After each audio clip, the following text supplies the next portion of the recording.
37 minutes. That is all it took. 37 minutes to erase something that took 60 years to build. I need you to understand that number before we go any further. Not as a statistic, not as a headline, as a verdict. A verdict on everything the Middle East thought it knew about itself, about American power, about deterrence, about who controls this region and how. 37 minutes. And when it was over, the world had changed. Not slightly, not gradually, permanently. At 3:12 in the morning, the sky above central Israel turned white. Not orange, not red, white. Intense. The kind of white that only happens when something traveling at 8 times the speed of sound converts pure kinetic energy into pure destruction so fast that your eyes register the light before your brain has processed what it is looking at. And in the minutes that followed that white flash, 80 Israeli combat aircraft, the most advanced, the most capable, the most feared in the entire Middle East, stopped existing, not damaged, not grounded, gone. Burning wreckage in hardened concrete shelters that were supposed to survive anything. Twisted metal where the most sophisticated fighter jets money can buy used to sit. And silence. The kind of silence that follows a catastrophe so complete that even the people who caused it take a moment to absorb what just happened. Iran did this. Iran did this with hypersonic missiles traveling at Mach 8. Iran did this in 37 minutes. And the United States of America, with its carrier strike group in the Eastern Mediterranean, with its early warning satellites tracking every launch in real time, with its targeting solutions loaded and ready, watched it happen and did not fire a single interceptor. Stop. I need you to sit with that for a moment before we go anywhere else. Because that silence, that American silence, is not a footnote to this story. It is the story. Everything that happened tonight, every missile that flew, every aircraft that burned, every assumption about Middle East security that just collapsed, all of it only makes sense when you understand why the most powerful military in human history stood and watched and chose not to act. By the end of this video, you are going to understand that choice, what it means, and why the world you are living in tonight is a fundamentally different world from the one you woke up in yesterday morning. Stay with me. Every single minute of this matters. Before we talk about what was destroyed tonight, you need to understand what was actually destroyed, because the way media is going to cover this, Israeli airbase attacked, significant damage, is going to miss everything that matters. Tel Nof Airbase sits about 30 kilometers south of Tel Aviv, near the city of Rehovot. It has been an active military installation since Israel was founded. But what makes Tel Nof different from every other military base in the region, what makes it irreplaceable, is what it represents inside Israeli military doctrine at the deepest level. Israel's entire security model is built on a single idea called deterrence through offensive dominance. The concept is this: you do not need to actually fight every war if your enemies know with absolute certainty that you can destroy them before they can destroy you. The weapon that enforces that certainty in day-to-day regional deterrence is not Israel's nuclear arsenal. It is the Israeli Air Force. More specifically, it is the long-range strike aircraft that can reach any target in the region, including targets deep inside Iranian territory, and deliver precision munitions with devastating accuracy. Those aircraft, the F-15I Ram of the 109 Squadron, the F-16I Sufa of the 110 Squadron, the aerial refueling tankers that extend range to Iranian territory, the entire precision-guided munitions inventory stored on base, they all lived at Tel Nof. Tel Nof was not where planes were parked. Tel Nof was the physical location of Israel's ability to threaten Iran, the sword in the hand, the instrument from which any Israeli strike on Iranian nuclear facilities would be launched, the platform on which 60 years of Israeli deterrence rested. Iran did not attack a military installation tonight. Iran cut off the arm that holds the weapon. Now let us talk about how they did it, because this is where the mainstream narrative is going to fail you almost completely. You are going to hear that Iran fired 300 missiles and caused massive damage. What you are not going to hear, what the cable news networks almost certainly cannot explain to you, is the extraordinary sophistication of how those 300 missiles were sequenced, coordinated, and deployed to defeat the most layered air defense architecture on the planet. What Iran executed tonight was not a barrage. It was a 7-phase precision operation, each phase designed to solve a specific defensive problem and create the exact conditions the next phase needed to succeed. 45 minutes before the first missile ever launched, Iranian electronic warfare assets operating from positions inside Iraq and from vessels in the Persian Gulf began broadcasting on the precise frequencies used by Israel's Arrow 3 and David's Sling targeting radars. This was not traditional jamming. Jamming creates noise. What Iran did was spoofing, generating fake radar returns that perfectly mimicked the signature of incoming ballistic missiles, appearing at altitudes and trajectories completely inconsistent with an attack on Tel Nof. 40 ghost targets on Israeli screens. For 30 minutes, Israeli radar operators tracked those ghosts, burning through computational resources, burning through human attention, making classification decisions on objects that did not exist. By the time the first real missile appeared, the men and women responsible for defending Tel Nof had already spent half an hour chasing phantoms. Then came the drones. 120 loitering munitions launched simultaneously from southern Syria and western Iraq, crossing into Israeli airspace on a wide front stretching from the Golan Heights to the Negev Desert, heading toward high-value targets across the country. These drones were not the attack. Their job was consumption. Force Iron Dome batteries to engage, to fire interceptors, to deplete magazines, to pull defensive attention away from what was coming behind them. By the time the drone wave was addressed, interceptor magazines at 3 of the 5 Iron Dome batteries covering Tel Nof's immediate airspace had been reduced below 40% capacity. The door was open. Then the first hypersonic wave hit. 60 Fateh-2 missiles launched from mobile platforms inside Iran, aimed directly at Tel Nof's runway infrastructure. Travel time from Iranian territory to central Israel at Mach 8, approximately 8 minutes. 8 minutes is not enough time to reload Iron Dome interceptors.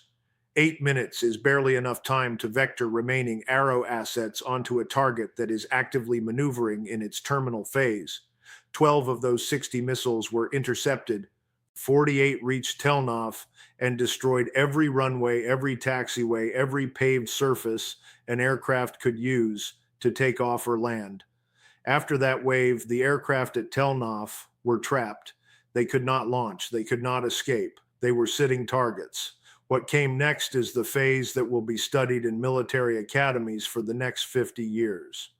90 Fateh-3 missiles, a variant that Western intelligence had assessed as not yet operationally deployed, launched from Western Iran and dispersed positions in Syria, targeted directly at the hardened concrete aircraft shelters where Israeli jets were parked. The Fateh-3 carries a tandem warhead. The first charge, a shaped explosive, punches through the outer reinforced concrete of the shelter. Then, in the fraction of a second before the debris has settled, the second charge detonates inside in the enclosed space where the aircraft is parked. Israeli hardened shelters are built to NATO standards, 20 to 30 centimeters of reinforced concrete designed to survive near misses from conventional bombs. They were not designed for this. 80 shelters targeted, 61 took direct hits. 54 assessed as destroyed or catastrophically damaged. 80 combat aircraft eliminated before dawn. The remaining phases completed the destruction. Fuel storage burned for 6 hours. The munitions depot detonated in a secondary explosion visible from Jerusalem. The avionics workshop, irreplaceable, years in the building, was reduced to rubble. The base operations center, the air traffic control tower, the communications hub linking Tel Nof to Israeli Air Force headquarters, all gone.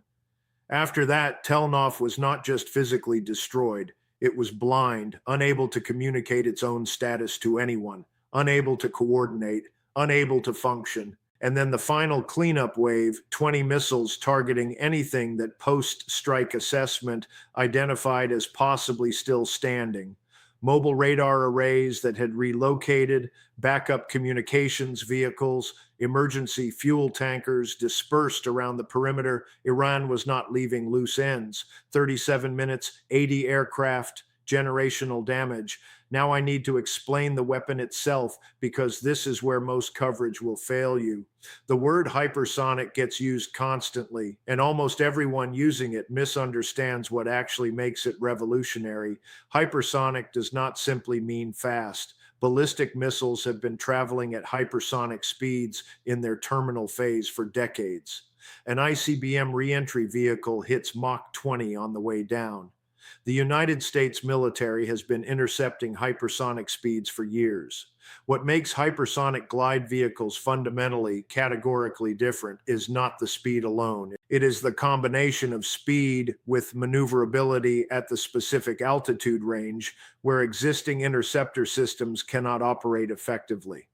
A traditional ballistic missile follows a predictable arc. It goes up, it comes down, and early tracking data lets defense systems calculate the terminal trajectory with enough precision to put an interceptor in the right place at the right time. This is why Arrow 3 works against conventional ballistic missiles. The physics of the arc is solvable. A hypersonic glide vehicle does not follow an arc.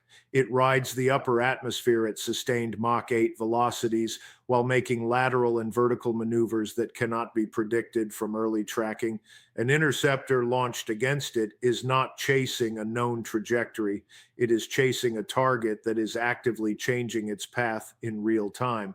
And the interceptor's own physical limitations, its maximum speed, its turning radius, its energy budget, make it physically impossible to match the maneuvering of a Fateh-class system at operational altitudes. This is not a software gap. This is not something a firmware update fixes. This is fundamental physics. The only systems with even a theoretical capability against these missiles are certain variants of the American SM-3 Block 2A and a developmental program that is not yet fielded. Neither is deployed in Israel. Iran built the Fateh program specifically to exploit this gap. Tonight confirmed that the program succeeded. The accuracy achieved tonight deserves specific attention because it should frighten every military planner on Earth. 8-meter circular error probable against hardened targets at hypersonic terminal velocity against the most defended airspace in the Middle East. To achieve that, you must simultaneously solve three extraordinarily difficult engineering problems. The guidance system must maintain precise navigation through hypersonic flight where aerodynamic heating degrades sensor performance. The warhead must survive the thermal and mechanical stress of that flight and still detonate on a precise aim point.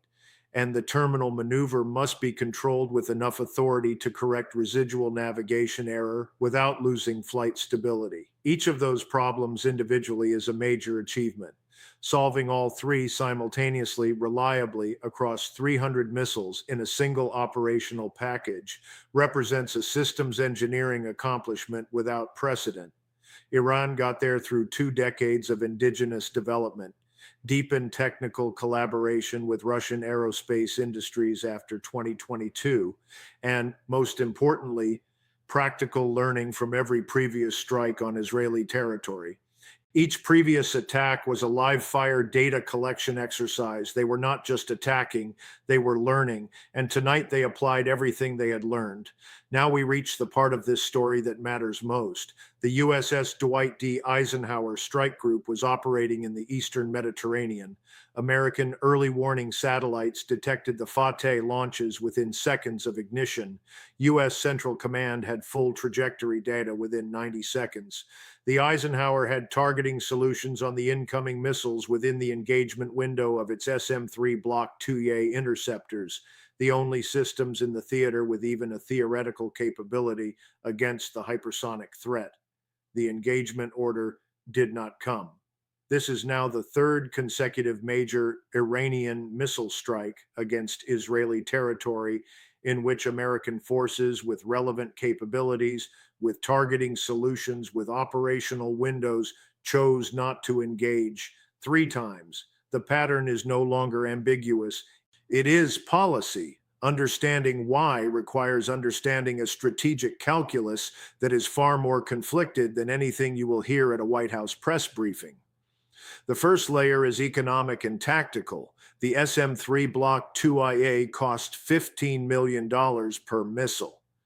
Against a hypersonic target, the probability of success is uncertain. The magazine is constrained, needed not just for the Middle East, but for Pacific deterrence against Chinese and North Korean ballistic missile threats. Spending $15 million interceptors at uncertain probability of kill from a limited supply that cannot quickly be replenished against a threat Iran can regenerate faster than America can reload. No rational military planner recommends that. The second layer is legal. Direct American kinetic engagement against Iranian missiles, even in a defensive intercept role, requires specific authorization from the highest level of government.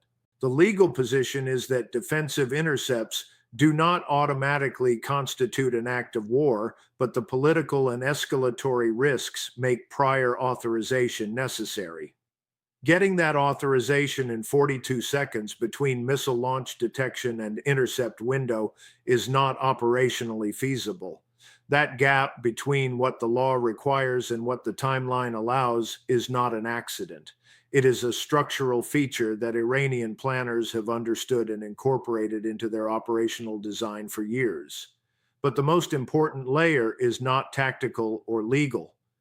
A significant faction within the American national security establishment has reached a conclusion that is almost never stated publicly, but that shapes every decision made in those 42 seconds.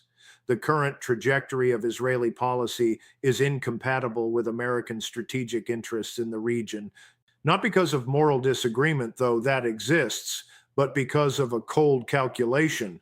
Israeli policy has systematically damaged the Arab partner relationships on which American regional strategy depends, has provided Iran and its allies with recruiting arguments of extraordinary power, and has dragged Washington into a confrontation that the United States neither chose nor can win on favorable terms.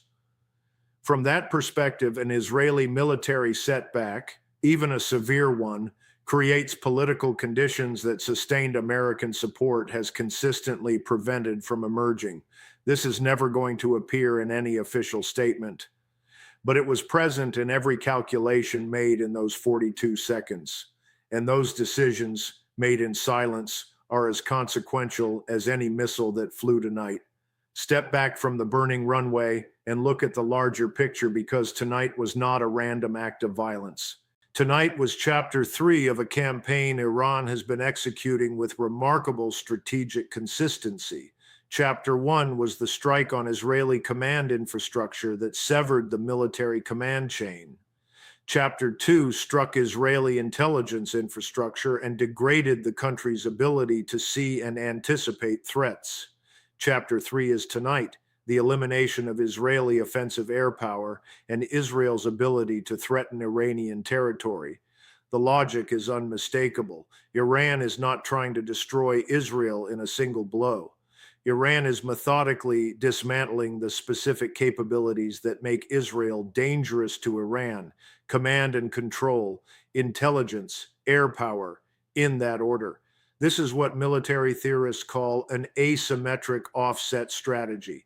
Instead of building a conventional air force to match the Israeli Air Force, an endeavor that decades of sanctions made impossible, Iran built the capability to eliminate the Israeli Air Force's ability to operate. You do not need to match your adversary's strengths if you can destroy the platform those strengths depend upon. The economics of this exchange deserve very careful attention.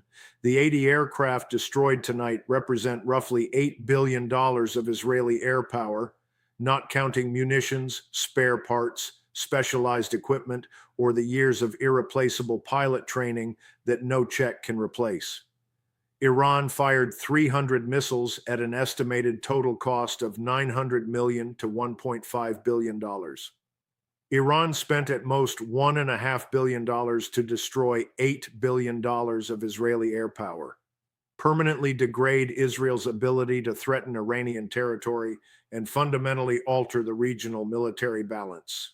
That is the most favorable exchange ratio in modern military history, and Iran still has 2/3 of its operational missile inventory in reserve.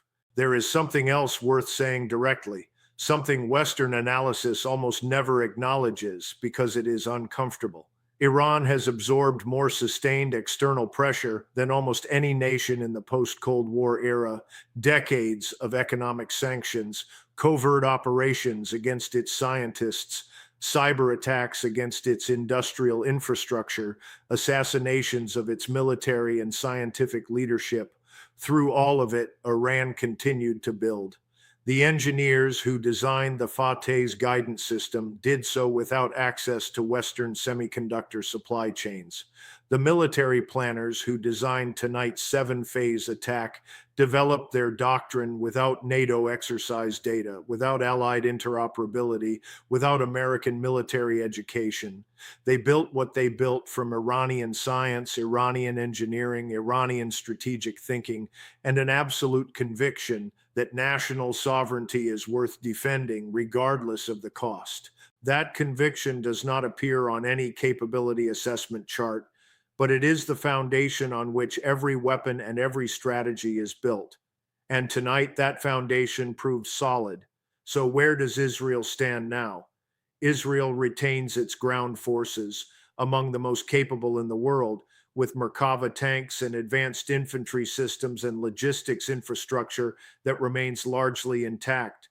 It retains its naval assets, including Dolphin-class submarines, the platform understood to carry Israel's nuclear second strike capability. It retains residual air power distributed across surviving bases, though with severely degraded range and strike capacity.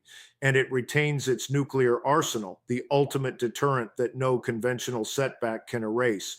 But the nuclear deterrent is a last resort. It cannot restore a runway. It cannot rebuild an aircraft shelter. It cannot reconstitute an intelligence network. For conventional military purposes, for the ability to project power, conduct deep strikes, maintain deterrence through credible offensive threat, Israel is in a position it has not occupied since the early 1970s. The regional implications of this shift are seismic. Every actor in the Middle East has spent 50 years making calculations based on Israeli military dominance as a fixed, reliable variable. That variable has now changed. Hezbollah, watching from Lebanon, now operates in a security environment that is fundamentally transformed. The Arab states that made peace with Israel are quietly reassessing alignments built partly on the premise of Israeli military dominance that tonight's events have proven to be less absolute than anyone understood. Russia expressed formal understanding for Iran's actions. China called for ceasefire negotiations, which in context functions as validation of Iran's achieved position. Turkey, a NATO member, issued a statement that conspicuously declined to condemn the strikes. Saudi Arabia, Jordan, and Egypt called for restraint without naming an aggressor. The coalition that underpins American influence in the Middle East is not fraying. It is dissolving, and that dissolution is not a consequence of tonight's events. Tonight's events are a consequence of its dissolution, the final expression of a strategic environment that has been shifting for years, in which the American-led order has been losing the legitimacy and the enforcement capacity it once possessed. Iran conducted tonight's operation knowing that the geopolitical environment would absorb it without producing a unified international response capable of reversing what was achieved. That knowledge that the era of American-enforced consequences for defying the Western-led order is ending is as important a weapon as the Fateh missile itself. Let me end where I began, not with the missiles, with the silence that followed them, the silence of an American administration with targeting solutions and a decision not to act, the silence of Arab partners who called for restraint without naming an aggressor, the silence of a Western-led international order that has spent decades promising absolute security and delivered none tonight. That silence is not a policy failure, it is a revelation. It reveals what was always true but carefully obscured, that the guarantees were always conditional, that the commitments always had limits, that the borrowed power on which Israeli strategy was premised was always subject to withdrawal when honoring it became too costly. Iran did not discover this truth tonight. Iran has understood it for decades. The entire Fateh missile program, the entire asymmetric offset strategy, the entire patient decades-long buildup of capability, all of it was built around the knowledge that the American guarantee had a price ceiling, and around the conviction that Iranian engineering could build a weapon that operated effectively beyond that ceiling. 300 hypersonic missiles, 80 aircraft, 37 minutes, and the Middle East that existed yesterday morning no longer exists. What comes next will be shaped by decisions of extraordinary difficulty, Israeli decisions about retaliation, American decisions about alliance credibility, Iranian decisions about managing a victory without triggering an escalation that spirals beyond control. There are no easy answers in any of those decisions, but there is one certainty: the framework within which those decisions will be made, the military balance, the deterrence calculus, the assumptions about who can do what to whom, has been permanently altered by what happened tonight. The world that emerges from this moment will not be shaped by the power that was. It will be shaped by the power that has proven itself. We will be here for every step of what comes next. If this breakdown gave you something the mainstream coverage did not, share it right now with someone who needs to understand what actually happened tonight. Subscribe and turn on notifications, because this story is not over. It is just beginning.